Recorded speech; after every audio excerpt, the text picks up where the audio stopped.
Just imagine, you and a few friends are hanging out and decide to go to the shopping mall, the Robinson Galleria. You go into the department store ready to buy the sweater you've been looking at for weeks. You decide that you'll try it on just to make sure it fits, and you find the fitting room. Once inside, you hear a low hiss, but you think nothing of it. But suddenly you're in a freefall as the floor disappears underneath you, falling right into the giant unhinged mouth of the half-human, half-snake of the Robinson Galleria. Join us as we explain the terrifying and insanely ridiculous story of the Snakeman of Robinson Galleria. Hello, everybody. My name is Andrew Venor. I'm your host. This is the I'm Not Crazy podcast. I said that backwards every single time we do a new intro. Every single time. Just inconsistency is the consistency. Today, we're joined by Sarah Schmelzer. Yay! I said I gave her a little extra shh in there. Yeah, you know, like yeah. I really felt it. Thank My you. roots felt it. I like a snake. Oh, I see where you're going there. Welcome to the. We've been talking about having you on for since basically episode 10. Really, that long? Yeah. Huh. It's been I did ask 20 about it, episodes. though. Yeah. Yeah. And then we were trying to find a thing, and you brought me this, and I have to tell you, this story is simultaneously one of the most difficult stories I've ever researched because everything is in a language that does not translate well to English. We're going to get to that in a bit. You're welcome. And but also extremely interesting because I learned not only about this legend, but I learned a lot about Filipino culture by proxy, which I did not know anything about. And I was watching a surprising amount of Filipino commercials from the late 80s, early 90s. And they are fantastic. They are like 80s injected. So it's like, and everything's like, everybody's like, ha ha ha. And then it just freezes and they're like, put the price on screen. It's fantastic. It's so good. No. So what do you do? Tell the people what you have going on. This one. It's like Hot Ones. Yeah. Well, work a regular job. Yeah. Do they know what you do? We work at the same job. There you go. The same regular job. Perfect. But we are creatives. Yes. We're auteurs, as the Auteurs. kids would say. Yes. And then I draw on the side. I make emotes, Discord emotes, Twitch emotes, Yup. and yeah, that's about all I got going on right now. Yeah. Mm-hmm. Yeah, we're all in the beginning stages of this. Stick with it. So yeah, today we're going to be talking about the Snakeman of Robinson Galleria, Yes. which, again, Sarah brought to my attention. And what's really cool about this is that you brought this to my attention. You knew the very basic, broad story. Yeah. And through talking to you before we started recording, I've come to the conclusion that there are things I'm going to genuinely shock you with. But yeah, okay. You ready? Yep. We're going to get into the Snakeman. Hit me with the snake. This is what I've been doing lately. We didn't source a lot of the early episodes because they were just one book or one source. But as it goes on, I tend to have multiple sources, multiple articles, all that. So all that's going to be in the description once again. Most of them are a mixture of Tagalog. I said that wrong immediately. Tagalog and English, making the translator essentially useless in understanding the context of the translation. So major shout out to Trish, who helped me with a few of the translations and overall giving me some perspective into just how things are said. There was a couple words that I asked her how you say these things, and she told me one, and then the other one she was like, I don't know. It turns out it's a Chinese last name. Oh. So we're gonna get into that also. Yeah. Okay. Yeah. Okay. So also huge shout out to Rotten Mango for their video on YouTube. She is a YouTuber. Her video was fantastic. It's like an hour and a half. It's 100% worth it. It goes very deeply into the case of Javelin. I wrote this wrong. Javelin. Let me see the name. I'm sorry. Oh, no, it is Galeno. No, I think I wrote it wrong later on, so we're just going to totally ignore the later pronunciations that I make of that. Cut me some slack. I don't know if you know this, but I am not Filipino. Really? Yeah, I know. It's shocking. Wow. I am not, so I don't know how to say any of these. I'm sorry. I'm trying my best. I love what I've discovered, and I think that everything is really cool. Please don't get mad at me. Okay.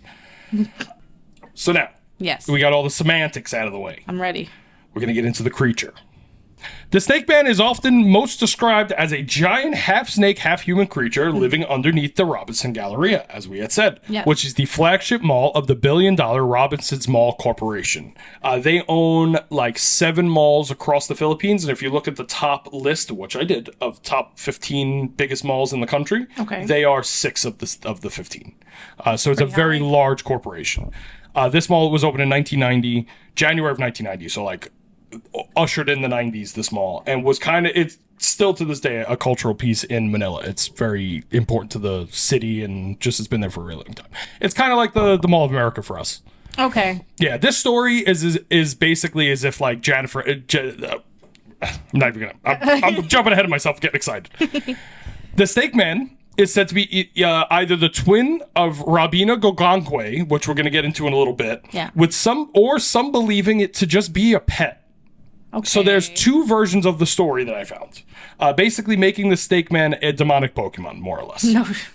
The creature, cleverly named Robin, Robinson's Mall, brother of Rabina, Robin. Only logical conclusion. It's, tweet. It's set to bring the family huge fortune, having the ability to lay golden eggs, explaining why the family's billion-dollar empire came to fruition. But the snake has a dark side, being obsessed with beautiful women. And since the mall was where these women would buy clothes, the snake had a seemingly endless supply of these beautiful women to feast on, using trapdoors in the dressing rooms of the department store in the mall. All beautiful women need clothes. They do, because unfortunately, you can't go naked, especially as a beautiful woman. No. Harassment. No, I don't think so.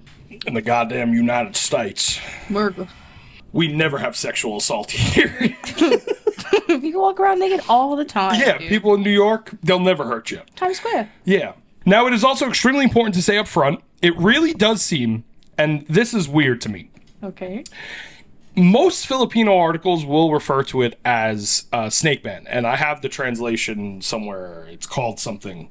It literally translates to the Snake Man. Right. But there are so many sources on the Filipino side of things that refer to it as a snake woman.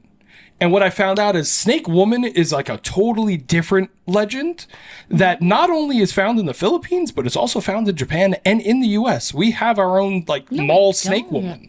Yeah, it's really strange. It's just this weird thing that just for some reason popped up in malls, and I really don't know why. But so yeah, it is important to say up front that we are going to go with Snake Man. If you decide to do any type of research on your own, Snake Woman will come up. And it's kind of interchangeable. It does kind of change the motives if it's a woman, but really it just changes it from the possibility of either a lesbianic snake or or the snake is I would say probably just knowing how urban legends go with Bloody Mary and all that. They're jealous of the women, so they chose the most beautiful women because they can't be the beautiful women because they are a half snake. Yeah. So that's what I would assume, but we're getting into the semantics once again. Whether this is a translation error run wild or the writer's not really caring to check, this does change the possible motives, as I said. But really, whatever. So now, with all of that, once again, I feel like I've done 4 intros. We're going to get into the legend itself. Now, do you have any questions, statements, comments, concerns? Nope. You're going to be drawing Snake Man as we go. Yes. And Snake him is the hardest part to draw. Snake him. Yeah, snake him. The snake part of him. Oh, I thought you meant like a not like a super villain. like snake. A slithery, Bible verse. Now the legend is more based on the Gokang. You got to give me some slack here, guys. You got to cut me some slack, okay? We're going to be basing it on the Gokangwe family, unless the actual Robinson Galleria itself, because some believe that all of the malls that the Gokangwe family have opened house this snake. Okay. Using giant, and obviously I mean country-spanning, tunnels underground. Naturally. For this snake to go from mall to mall so that he never runs out of things to do. Its victims are brought in by the sales of the department store, 50% off. If you use this dressing room specifically. Okay. And 50% off you. I mean, I'd take it. Yeah, I would take it too. And once finding what they need, they're escorting to the fitting room, where the floor would drop out below them, dropping them directly into the snake's mouth if they were so chosen. So again, they had to be beautiful, they had to be young. The snake was a creep. There is another version stating the snake man was already there, and they realized that they would bring fortune to the family if they kept it happy. So instead, they built the mall around the snake man to make sure that they had ways to make it happy, sacrificing beautiful women to keep the fortune coming. And when we say fortune, we mean fortune. They are extremely rich. This family, it's led by John Gokongwei. Okay. Thank you. Gokongwei. John was born in the 20s, and during his family was actually a prominent family in the province in China. And when World War II happened, his grandfather, I believe, was killed, and his entire family fortune, was taken from him. So they started over in the Philippines. They were very poor, started from the bottom again, like Drake, and they made their way to the top, just like Drake. And they became billionaires. I mean, this guy is a very genuinely impressive businessman. Either way, that's the entire legend, is one of those two variations. It's really a short legend. And now you may be thinking to yourself, Andrew, how are you going to keep talking about this for an entire episode? Yeah. I thought the same thing. And I'm going to say, get ready, because it just never fucking stops. It just keeps going. So this legend took place in the 1990 was when the mall opened. Okay. But it seems like the Robinson Foundation or corporation, whatever, they had stores, I think, like department stores, and they just opened malls around their department stores. That's what I gathered. Again, I could be wrong, but that's more or less what it was. And that's important because this myth preceded the mall. The mall just kind of helped it along. Okay. So this had been around since the 80s, which is important because it kind of gives some backstory of why this happens the way it does. So now we're going to get to Alice Dixon. So this is the equivalent, right? Okay. If in the 90s, Jennifer Aniston went to Manhattan and was like almost killed by the sewer alligator. Like, that's the equivalent of this story. No one will believe that. You think so, right? Yeah, no. Now, the story of the Snake Man is impossible to tell without Alex Dixon. Okay. A 90s star in the Filipino realm of entertainment. She's an extremely accomplished actress. She was a beauty queen and a commercial superstar, which is why I saw so many commercials. She became famous for her 1987 Palmolive commercial, where she would sing the phrase, "I can feel it," while doing a little shoulder jig. I do not remember a single Palmolive soap commercial. Not a single one. Oh, well, I wasn't around the Dawn 80s, was the one with the duck. Yes. Yeah. Yeah, of course. Dawn is the one with the duck. Everyone knows Dawn. Dawn. Palmolive, that's what like old people use Palmolive. No, I know Palmolive, but I've never seen a commercial for it. Yeah, this commercial, I searched high and wide. It did not air in the US. Ooh. Yeah. So this was just which is interesting because the entire thing's in English. I'm just as confused as you are. My entire understanding of how this country works has been turned upside down in 3 weeks. I'm so confused still. Okay. They speak incredibly perfect English. They mix English and Tagalog together in a way that's unbelievably fluent. Like they just speak both languages and they switch simultaneously, and they all know exactly what's happening. There's like 8 different dialects of Tagalog, according to Trish, and they're all different enough to the point that they're confusing with each other. Wow. It is a very difficult subject to research as someone who doesn't speak any of the single dialects. Yeah. But anyway, I feel like I just keep talking about how difficult it was, but it was. I'm scared. I'm upset. So yeah, she did a little shoulder jig. She's beautiful. She's a gorgeous woman. And she said, "I could feel it." That became, what's the equivalent of "I could feel it"? Why did my brain just say, "Can you hear me now"? Fuck yes. Can you hear me now? The AT&T, "Can you hear me now"? That's exactly what the equivalent of this was. Everybody was just going around saying, "I could feel it," and it just became this big thing. And we're people. We're stupid. I don't know why we'd stick to things like this.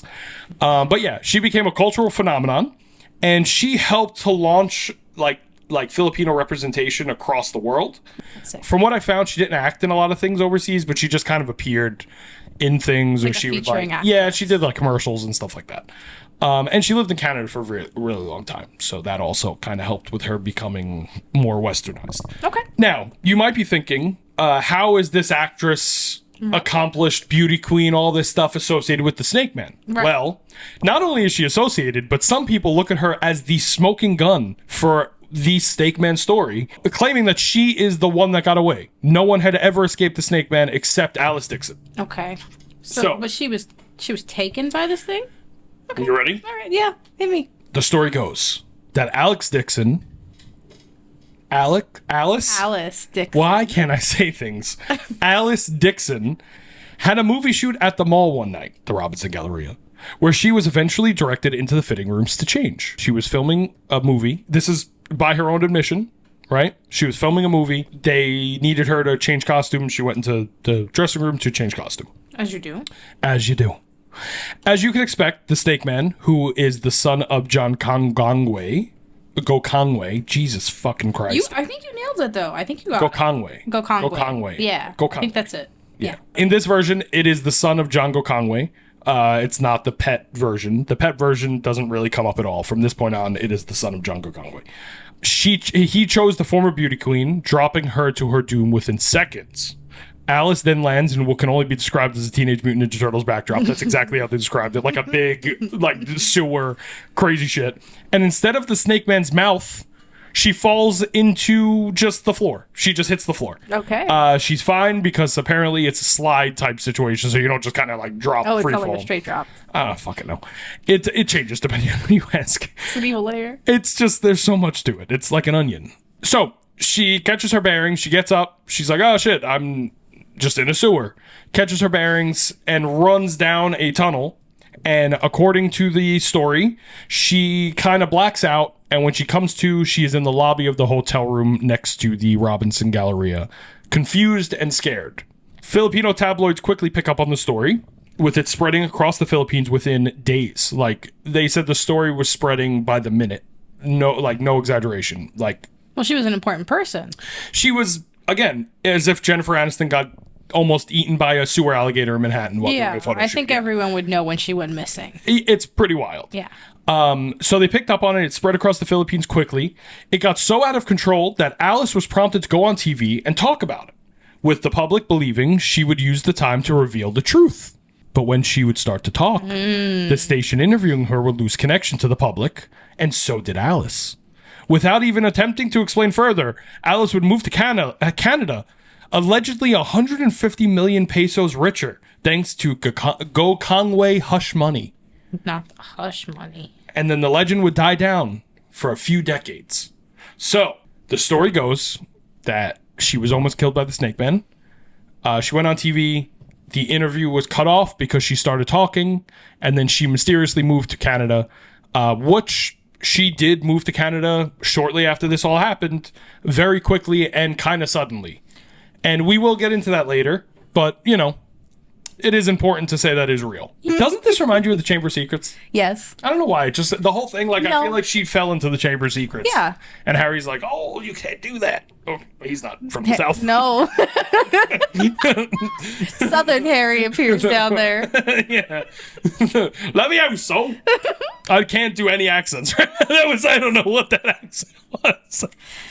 Yeah, how would you even do a Southern I have no idea. I just... Guardian? Yeah. No, you can't do it. It's impossible. Wait. Leviosa. Leviosa. Yeah, there you go. Wingardium Leviosa. You got Yeah, there you go. Ah, fuck. It took me a sec. I need to, like, switch. Anyway, the Snake Man rises again. Yeah. Do you have any questions, comments, concerns? What's the other one I said before?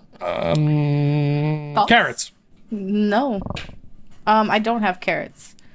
I don't have any questions either. Cool. No, okay. How you doing? I'm doing good. I'm seeing a couple of ovals. He's got a face now. He's slithery. He's got a weird. Do I make him cute? Does he look You cute? make them however you like. Okay. This is your drawing. Okay. He's gonna. I'm just here to give you the context for it. He's gonna be cute, kind of sexy Snake Man. That's kind of what I want. Okay. So I want a sexy Snake Man. I lied to you. I'm glad that you said it first. everyone wants. I need a it. full They just body never print. say it. I can do that on a pillow for you. The Snake Man rises again. This is the unfortunate twist to the story. A downside to urban legends in general. And I didn't really make this clear. I want to make this clear. I look at this less as a cryptid and more of an urban legend. And the reason being is that the story of what happens to you is more important than the actual beast itself. The beast is just there to end the story. Right. But cryptids are, in my opinion, things that are seen and less like, I don't know, like the Loch Ness Monster isn't an urban legend to me because people claim they see it. Bigfoot isn't an urban legend. Like Mothman isn't an urban legend because people claim to have seen it over and over and over again. Okay. Where this is more of a friend of a friend of a friend fell down and died. Like once it's been witnessed, it's something different to you. It's just, no one ever actually witnessed it. It's just, they're just telling stories. Like the Mothman, you could talk to someone who says they feel that they truly witnessed seeing the Mothman, right? Right. You can talk to a single person that says they saw the Robinson Galleria snake in any way. And I think that that's the difference between urban legend and cryptid, is that cryptids are supposed to be undiscovered animals, whereas this is just none of that. This is a fairy tale in its own way. I feel like that holds water. When real people go missing in a place that supposedly has a giant snake in its depths, people will assume the snake ate the person. That's just kind of what happens. And unfortunately, it's exactly what happened to Javelin Gayano less than 1 year ago today. It happened in August of 2022. That's when this disappearance happened. That was so recent. Yeah, this is probably the most recent case that has ever come up on the show. Wow. And I kind of like got a little nervous. I'm not even going to lie about covering it because I don't like to cover things that are really fresh. Right. Because I don't want to come off as disrespectful or anything like that. So because of that, I wrote a little thing here. I want to break the illusion for a second and remind everybody listening to stay grounded. This is a real case of a real missing woman, and it's important to keep the facts of her story in the forefront of your mind when you get into these topics, because realistically, at the end of the day, I obviously don't think that she was taken by Snakemen. I think that she was unfortunately murdered by a person who has been able to escape justice because the Snakeman legend has taken hold so hard. People legitimately think that the Snake Man killed her, and that's dangerous to solving the case of what actually happened. So I just want to put that out. It's very reminiscent of the Slenderman episode we just did with the girls that the stabbing. Yes. Fortunately for her, she didn't die, so it's not as wild. But it's still pretty wild, and that makes the story that makes it from a fun urban legend to a scary urban legend real fast. Yeah. This is a show for content, and I'm not a true crime author. So if you want to know the true crime details, go check out Rotten Mango's video. It's fantastic. She goes into a ton of fucking detail. Okay. The legend made its comeback through the disappearance of Javelin Gayano. Her parents said that they spoke to her. She said, "What are you guys making for dinner?" They kind of were like, "Oh, we thought you were going to get dinner on your own. Just come home. We'll figure it out when you get home." That was the last they spoke to her. They got food. She didn't come home. They ate just thinking that she was working, and she was working late, whatever. And when they finished, obviously she didn't come home. Eventually, they deemed her a missing person. Now, from what I can find, the Philippines is very similar to the U.S. in the fact that it seems like the missing person thing was just kind of rolled off as a runaway, which is always the thing that happens, and you're very into true crime as well. We always talk about. It's like one of the things that the police do that really irks me heavily is when someone that has zero reason to run away is very close with their family, has very close loving relationships, they disappear. It's really difficult to say they ran away. They can even have like known schedules. Like, they don't deviate from it. And they can't take action until something's actually already happened, which it's unfortunate always. So in this story, she disappeared. Very, very upsetting. But within a couple days, a famous tarot card reader in the Philippines named Jay Castora, who is extremely big, kind of like... We're going to bring him up again. John Edwards. You remember John Edwards crossing over? She's kind of like John Edwards, but like everyone likes her. Weird. You know? That's strange. Okay. Like she does these readings, and from what I could find, she does tarot card readings from the traditional standpoint of it shouldn't be taken as a fact. It's meditation. We're not looking into anything. We're not psychic. She did her reading twice, both times coming to the same conclusion that Javelin was a good person who was just in the wrong place at the wrong time, and the people involved may have been trying to profit off of her, with her still being alive. That was the reading. Okay. There were details in there, but I think that those details are highly overplayed because it's things like she got in a car. I mean, what else would have happened? Yeah, she wasn't going to just disappear into thin air. She obviously had to have gotten into a car if no one saw her again, if she wasn't in the mall. Tarot card readings have been used publicly for unsolved disappearances for a very long time across the world. Even in the U.S., we've covered, I think, 3 or 4 of them on the show. And the percentage of those that have been correct is not even close to the amount of people that have been wrong. So it really does, in my opinion, come down to luck. If you just have a stroke of luck, it happens. And you might be saying, she did it twice. How do you get that lucky 2 times? And You know what to ask, or you know what to look for. no, it's important to mention the cards that she dealt were different, both readings. She interpreted them as having the same message. It's all about interpretation. So the fact that you could deal 2 totally separate things, deck of cards, get 2 totally different outcomes and come out with the same conclusion, I feel like proves my point more than it hurts my point. I could agree with that. But whether you believe that it's a stroke of luck or genuine ability, it caused the case to gain more attention, forcing the police to look deeper than just saying that she probably ran away. Put a lot of pressure on the cops to say, you know, we should start looking for her because this is now a missing person. People are starting to get angry that we're not doing anything, right? Well, someone should be angry. Someone should be angry. I'm not. I am. As this all took place at the Robinson's Galleria, the police started there, hoping to get the CCTV footage from security. And now this is where everything fucking changed. The mall refused to give them the CCTV footage in the beginning. Now, why refused. would they do that? Why would they do that? And with that, the Snake Man was awoken from his 30-year fucking slumber. Arise, Snake Man, arise! Yeah, that's all you hear. He can stay, he's chill. Yeah, he seems cool. Yeah. You know, he's not gonna eat me. You know, I'm not a woman. I mean, he doesn't know that. How you know? Fuck. You're right. He doesn't know, he's never seen. So that's my thing. Is if I ever fall into the Snake Man, I was like, we're gonna take my pants off as soon as possible. Like, I'm a dick. So with this, the Snake Man came back and started to evolve, with some even suggesting that the Snake Man has been used since the 80s to cover up human trafficking by the mall itself, claiming that they started the legend to cover up and mask any wrongdoings that were happening in the mall. I feel like that makes a lot of sense. I think it's almost as ridiculous as Snake Man. Really? Yeah. Why? Because they're a billion-dollar corporation that supposedly are taking people so often that it's a pattern, but people are still allowed to go into the department store where people are disappearing on a daily basis. They're like, the cops haven't stopped anything. Yeah, and this is the only person. Also dismiss her disappearance. But this is the only person that has ever disappeared from the Robinson Galleria that has never been found again. All right, fair point.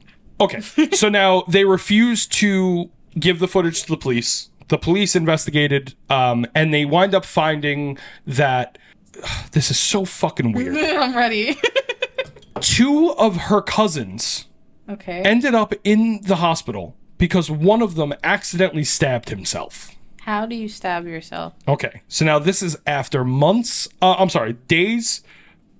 Everything happened in like a 15-day span. Okay. Right? She went missing August 5th, 2022, and then all of the stuff came out, I believe, like August 19th. Her 2 cousins were found in a hospital, with one of them claiming that he stabbed himself during an argument. Police would report one of them claimed that he was going to go to the police and tell them that they actually killed their cousin. Okay. Once they went to the hospital and the police found him in the hospital stabbed. The story goes that he told him, I'm going to tell the cops I can't deal with this. It's too much. Right. I can't, like, my brain, I just can't do it. I can't believe we did that kind of thing, right? The cousin was the total opposite, was like, fuck you, we did this together, you told me you weren't going to say shit. And then apparently grabbed a knife, was like, I'm just going to kill you now. And in the process of trying to stab him, accidentally stabbed himself. Wow. Which is really strange.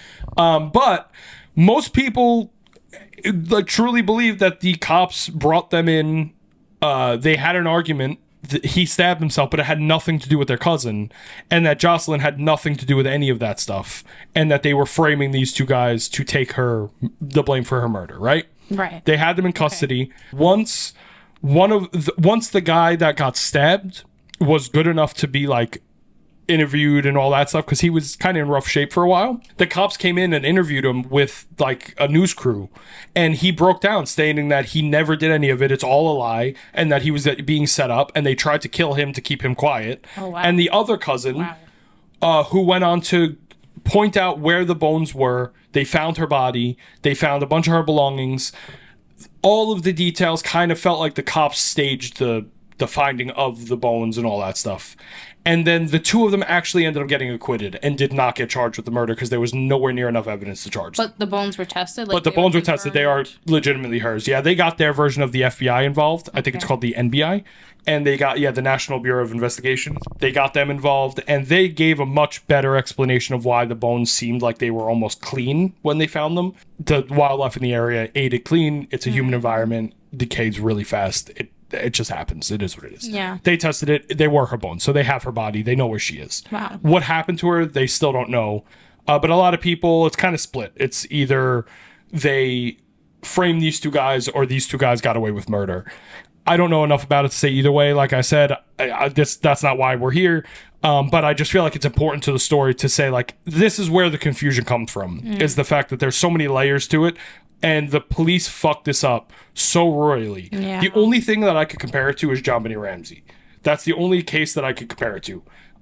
If you're unaware, JonBenet was a beauty queen in the 90s, maybe even the late 80s in the US. She was killed in her home. They found her in her basement. Her parents have been getting blamed for it for years. I truly don't think her parents did it. I think that they are just, unfortunately, wrong place, wrong time. And all of it was so fucked by police that it is not even close to ever being solved, ever. Like, there's no chance that it will get solved. And it's really fucked up and unfortunate. Yeah. This is a very similar case to that. Everything being said, my heart goes out to them and the family. It's really fucked up, and it's kind of sad that someone's, like, really unfortunate death is going to be totally overshadowed by a mythical snake in the basement of a mall. It's really sad. Like, I don't mean to make it that, but it's really fucked up. And it makes me sad. Yeah, that's what happened, Now, this is the part of the episode, the fun part, where we get to, at least the fun part for me, it's probably the worst part for you listening, is where we say how all of this is bullshit and how we're just looking at the human experience over and over and over again, and it's always the same. It's really kind of difficult to get to the origins of the original story, especially not speaking the native language. I have no idea where that original story came from. And it kind of seems that everyone involved also has no idea where that original story came from. But the original story, as we said, has been prominent since the 80s with the Robinson Corporation. You ready? I'm ready. You ready to get shocked? I'm ready. Most of it's fake. Most of it's not true. No, how though? Yeah, like 90% of it's not true. The more realistic aspects of the story do help understand, like, what fueled the legend further. Okay. But it's almost all fake. That's very upsetting. It's one of those things that's like, snake man. I do too, but it's problematic because then people die, It's then problematic. people have been being ritualistically sacrificed to a man at the bottom of the mall. I don't want that, but I do. It is true that Alice was at the mall during the supposed attack for the movie shoot. And again, by her own admission. And when I say by her own admission, Alice Dixon made a vlog on YouTube. It is horribly poorly edited. And it is her talking about her side of the story, and basically she's like, I have no fucking idea why this happened or how, but this is what happened. She was there for a movie shoot. She said that she was directed to go into the dressing room. That's fair. Okay. But there were fans. She was in the mall, so there were fans kind of like roped off, like watching her do the shoot. Right. So when she went into the movie, when she went into the dressing room, she said tuck lao out loud, right? Like she was like, tuck lao, right? Now, I threw tuck lao into Google Translate. It translated it to spoon. I don't. Right? Yeah. That's not what it means. Okay. Turns out it means like a snake bit me. Like, a snake bit me. And she was more or less like joking around about the legend. Like, I'm going in there, a snake bit me, right? Went in, got changed, came out, filmed the movie. And we know she filmed the movie because we have the movie, right? Yeah.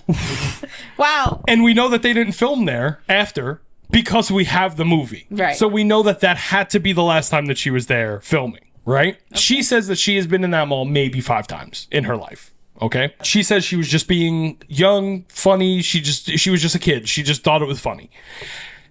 This turned into the most incredible game of the telephone game I've ever seen ever, and evolved from a playful joke about her being bitten by a mythical snake to her being the almost dinner of the Snakeman, before finally arriving to the newspapers, where they would kind of go out of control. Alice herself states that the story got so out of control that her own friends were claiming that she was being shut up, and they were like, you need to tell us the truth.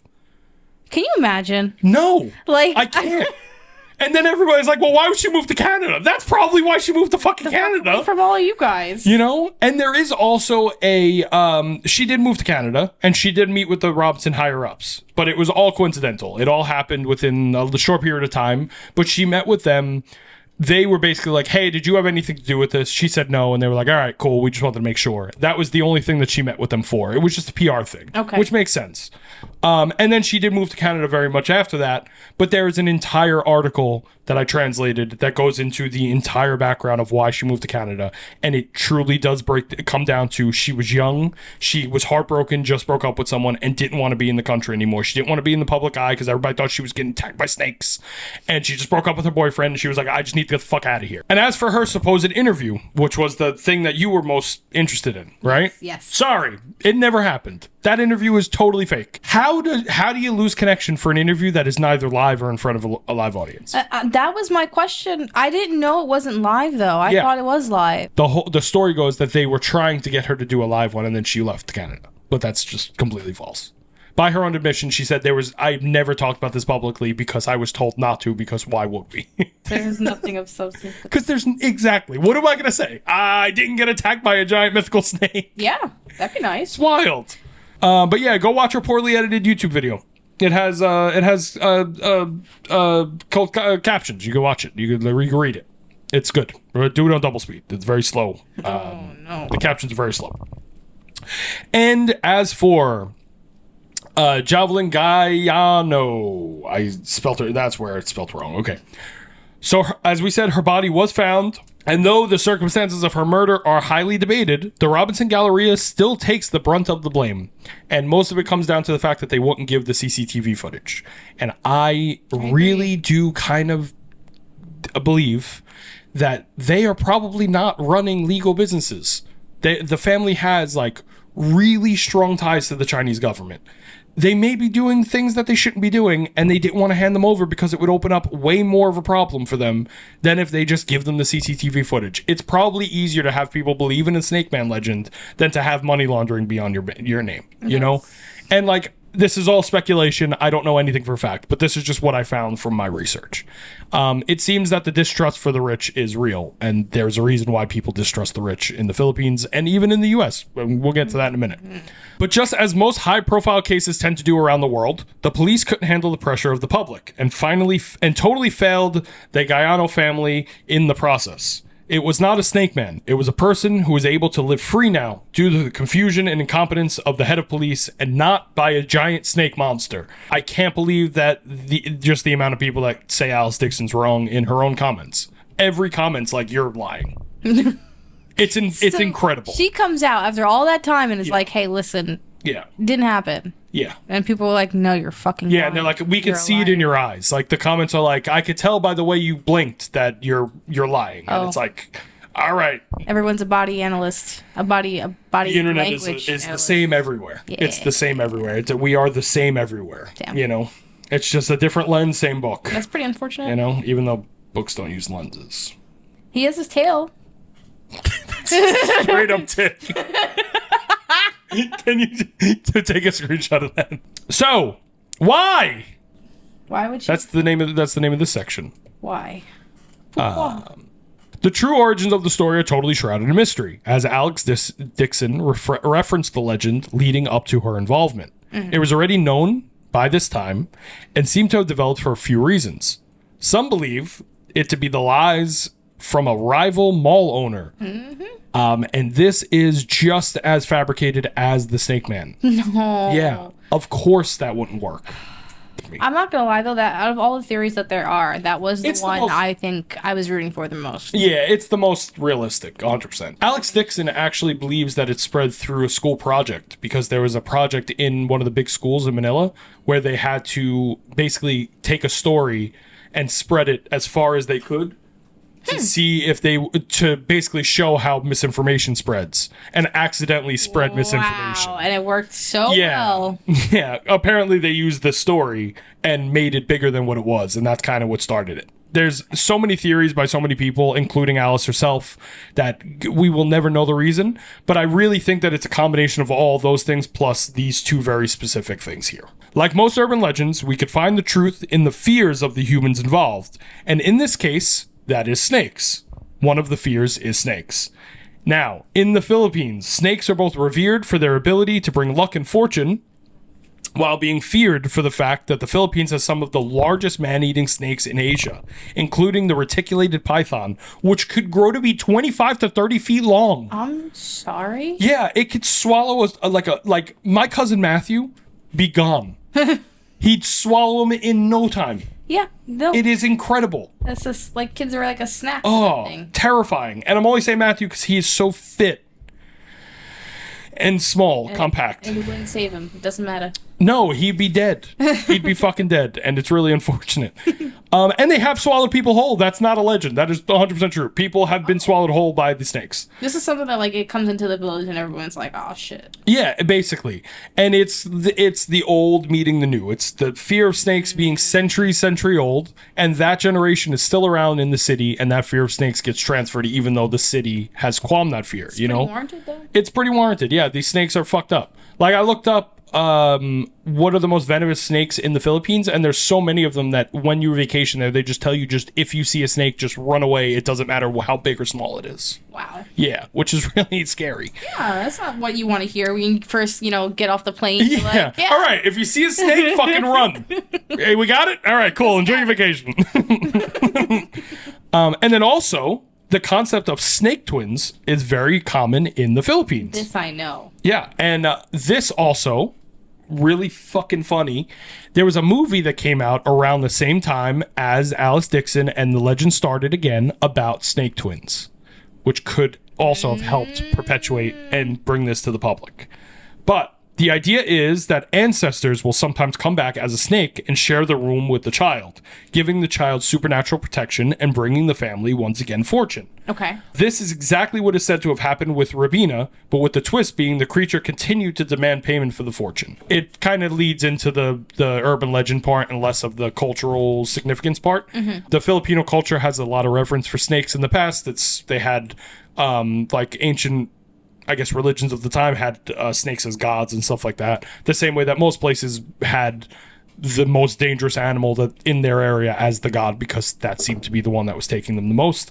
So they made snakes like this reverent thing, but they were also terrified of them, which makes fucking sense. If you combine that with the fact that in the 90s there was a huge distrust of the wealthy, right, because the difference between the wealthy and the poor was so great. Vastly different. There's a picture of it shows like the difference between the classes is so extreme. I know exactly what city you're talking about. I don't remember the name. Yeah, it's in Manila. Yes. Yeah, this is in Manila. It's just the outskirts of Manila are incredibly poor. It would be like if we had like Flint, Michigan around Manhattan. That's the equivalent. Okay. It's like unbelievable how different walking across the street is. A couple blocks. Yeah, it's a real crazy problem that they had at the time and still kind of have to this day, which is really unfortunate. And though John Gokongwei worked hard for what he had, his malls were seen by a very large poor population as evil.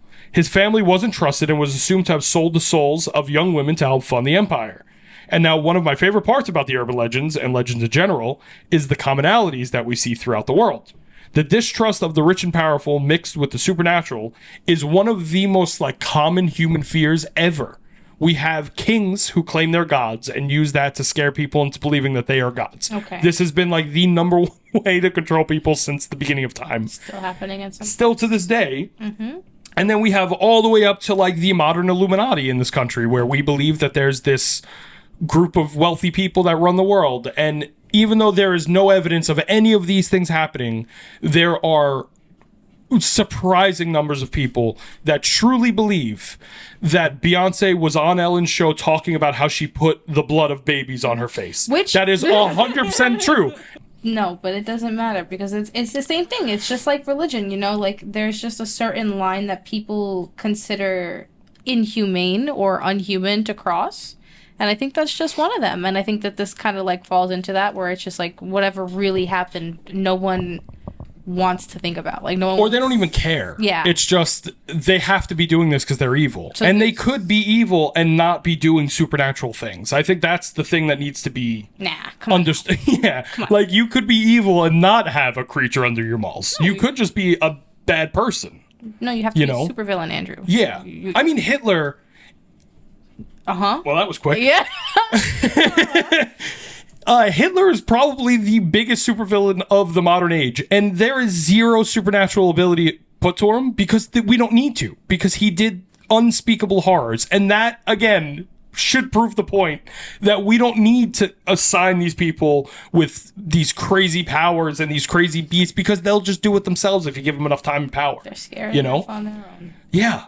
Humans are the scariest thing. The super rich are seen as wealthy beasts willing to murder to get what they want. And for many people around the world, these stories are just ridiculous. But the truth is the same. Don't trust the rich. That's kind of what the sentiment is with all of these stories that end up being towards urban legends that have to do with big corporations. So it's this, again, it's the idea that Balenciaga is sacrificing children and all that shit. Like... Well, didn't you see that one magazine? Didn't you see the picture where they had a child with a teddy bear in bondage clothing? They have to be sacrificing. It was fucking weird. It's weird as fuck. It's gross. And I can understand the pedophilic side of it, but why are we going to demonic sacrifice? Why don't we just focus on the fact that just don't buy it? Those two are like... It's so demonic weird. Sacrifice is like the fries to every conspiracy theory. It's just always there. It's on the side. Yeah, it's either that or the juice did it. It's one of those two things, and it's really upsetting. And it's probably the thing that I hate the most about this stuff is that it always just falls into like, yeah, but you know, demons, sacrifice. bro. And it's like, how do you argue at that point? You know, yeah. You just okay, man. Mm-hmm. Yeah, sure. Can I have my shake now? Thanks. In conclusion, because he works at McDonald's. In conclusion, I forgot we were getting fries. Okay, we're about to get into the closing parts of this here.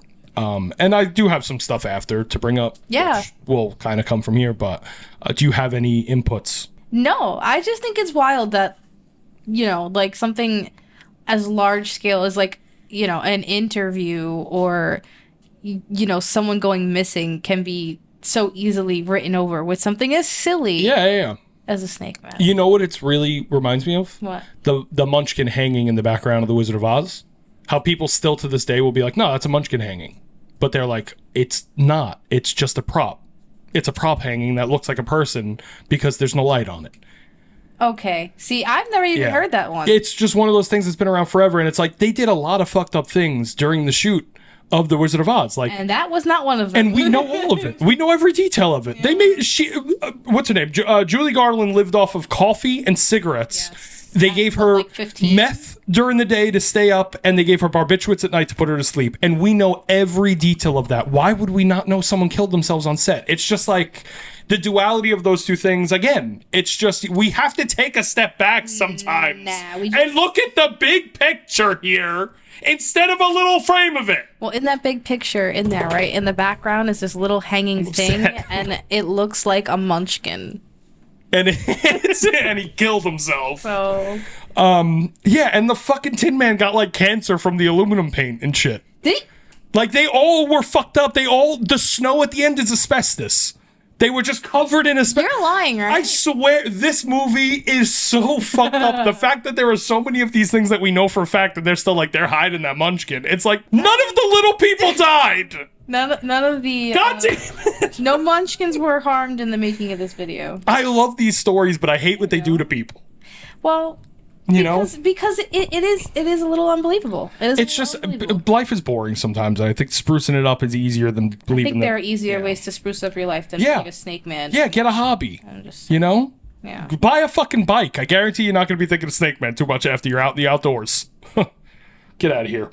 So, in conclusion, the Snakeman of Robinson Galleria is a great example of both sides of the urban legend. It shows how these stories could represent human culture spanning hundreds of years being adapted into the modern city environment. It also causes the story to take on a life of its own, sometimes being seen as a legitimate answer to a real problem, such as with Javelin Guyano. Either way, they are important glimpses into the real problems that they represent. And this is not specific to the Philippines. If you've been listening to this the entire time and you're like, they're so weird over there, they have such strange things. First of all, listen to any of the other episodes of the show. Listen to the Snallygaster and tell me if that's weird. Number one.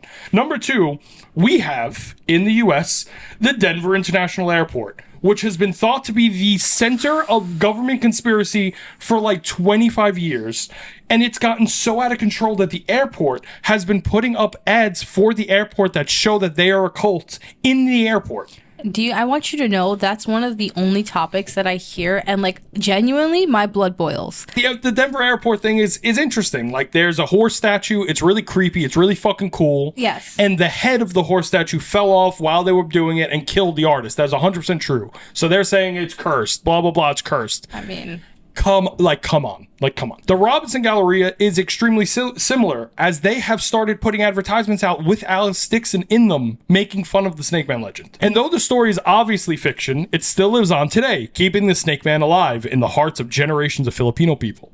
And so if you decide to visit the Galleria, beware of the dressing rooms. I will. As you may become the victim of the Snake Man of Robinson Galleria. I wish I had maracas. Here's not my final, but almost final. Fuck you. Here you go. Thank you. Here, take. Thanks. Yeah, you're welcome. I'll sign my name, Andrew Venor. I drew that. It's me. You can tell because I put my name. I just twice scribbled twice. This is actually really cool. We have Snake Man. That is a tail. It's a tail. It's a tail. It's a tail. It's not a dick, but it was requested to be short. So yeah. So there's I don't really know what else I could say about this, but this is just this has been such like a weird. Just be careful when you go into a mall, or just any crowded place where there's a lot of people, because it's easy. Yeah. It's easy to lose track. Yeah, you can legitimately get taken. Like, people do actually get taken, right? Yeah. The concepts of like giant human trafficking rings, like global human trafficking rings involving like governments and stuff, I think is really just as crazy as most of the other giant legends.